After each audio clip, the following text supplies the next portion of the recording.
So we're going to learn how to play Hurt by Johnny Cash, originally by Trent Reznor and Nine Inch Nails. This is a really beautiful song. I'm sure a lot of people really found it very moving at the time when they first heard it, and even to this day, it's an absolute classic. This is a really good song for beginners, and you can keep it nice and simple, or you can just introduce a few little things here rhythmically just to spice things up. So we'll get straight into it. The verse is simply an A minor, followed by a C chord, and then a D. And you can keep it as simple as that. So literally it would be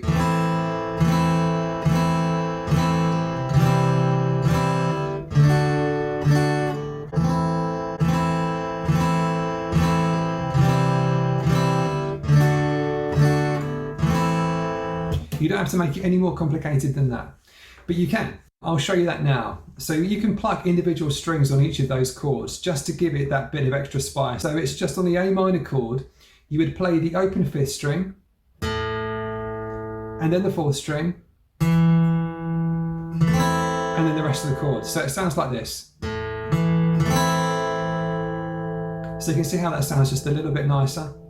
And then on the C chord, you can do something similar. You move your third finger across to the C, which is the third fret of the fifth string. And then you play the fourth and the rest of the chord. So like this. So far we've got A minor,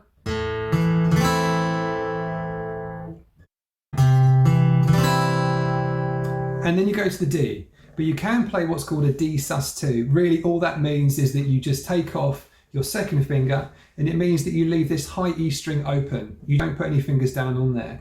And it just gives you this nice, it gives quite a nice full sounding D chord for this particular song. And what you do there is you just pluck the fourth string this time, which is open, and then you pluck the third string, and you pluck the rest of the chord. So it's like this.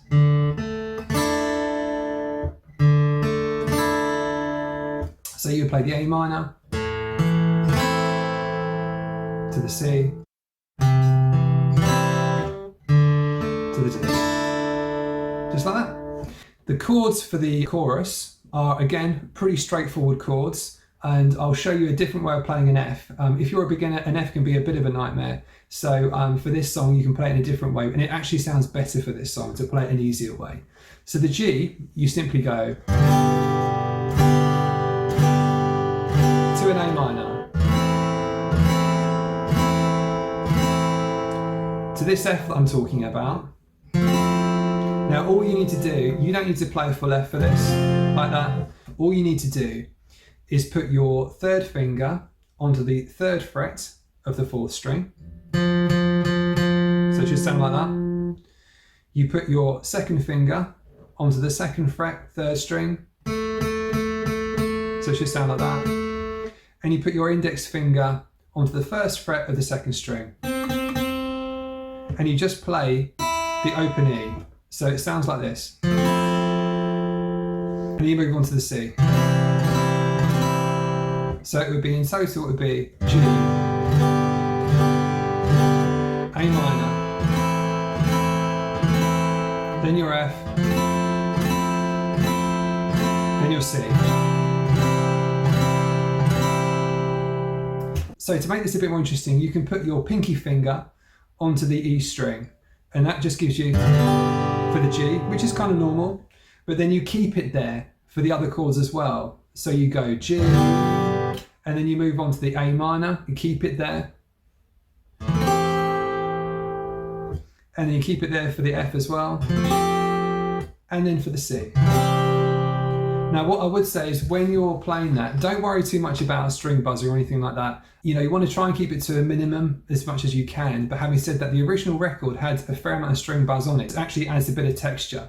So, you know, you can get away with a little bit on this song. Just don't worry too much, it still sounds good. So it's...